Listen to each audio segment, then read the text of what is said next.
Mes chers frères et sœurs, chers amis dans le Christ, nous sommes de plein pied dans un discours eschatologique, un discours sur les fins dernières. Et cela se justifie par cette parabole du figuier qu'emploie Jésus. En effet, loin de fixer le moment précis des signes avant-coureurs qui précéderont l'avènement du Fils de l'homme, c'est-à-dire son retour dans la gloire, et le jugement dernier de tous les hommes, loin de fixer cet ensemble de faits au travers desquels l'histoire du salut se réalisera parfaitement, Jésus annonce une fois de plus d'autres événements qui sont d'une importance capitale.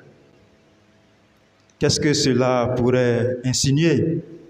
Eh bien, nous avons une réponse résumée à la finale de la parabole du figuier. En vérité, je vous le dis, cette génération ne passera pas sans que tout cela soit arrivé. Le ciel et la terre passeront, mais mes paroles ne passeront point, nous dit Jésus. C'est la conclusion solennelle de son discours. Et dans le contexte de l'événement qu'il annonce à travers cette parabole, il ne s'agit ni de la ruine du temple, ni même de la destruction de la ville de Jérusalem. Ces choses qui commenceront par advenir correspondent à l'avènement du Fils de l'homme qui est sobrement décrit. Le jugement dernier, lui, n'est pas non plus un temps de catastrophe, un temps de drame, de violence ou de vengeance. Le temps du jugement final est un temps de salut et de rédemption pour tous les peuples. En cela, l'image du figuier nous oblige nécessairement à regarder les signes positifs de l'avènement du règne.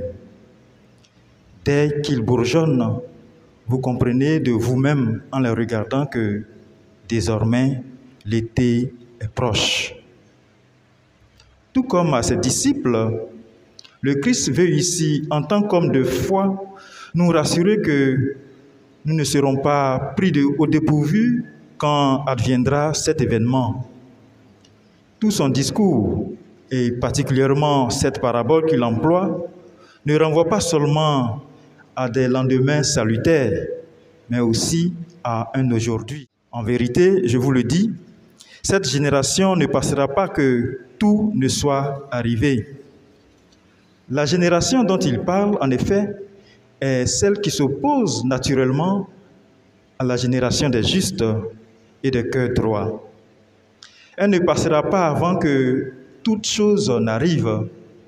Cette génération peut être comprise soit dans un sens moderne, strictement temporel, soit dans une signification originelle indiquant une génération dépravée, perverse, un peuple insensé et sans sagesse.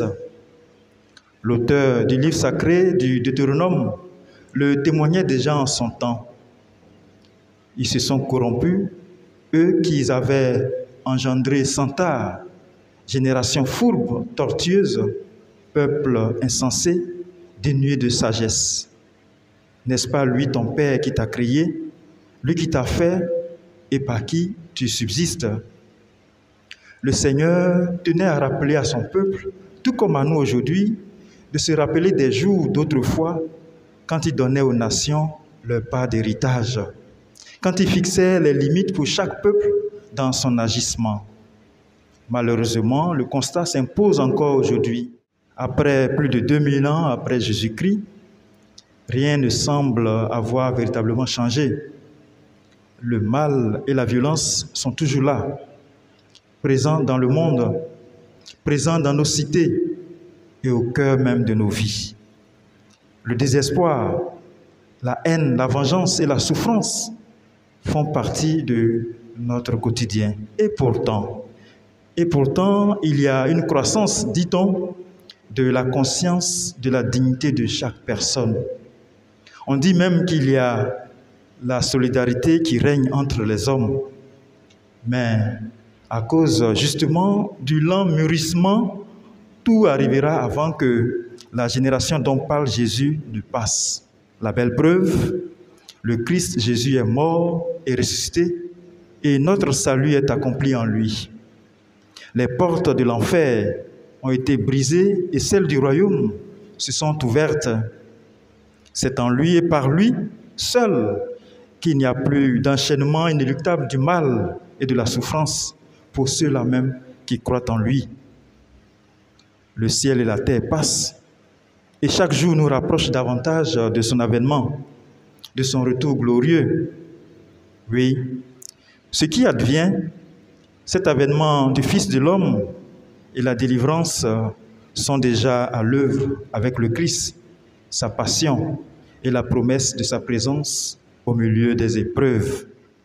Mes chers frères et sœurs, c'est sur le chemin du temps, dans un monde qui ne cesse de mettre en valeur l'éphémère et le passager, le futile et le provisoire, que nous avons pour vivre les paroles de Jésus qui ne passent pas. Elles demeurent vraies pour toujours et elles sont une source véritable de vie. À nous de les informer notre cœur et notre esprit, de les mettre en pratique jour après jour, chute après chute, pardon après pardon, parce que plus rien n'est comme avant. Il n'y a pas à désespérer parce que rien ne semble changer.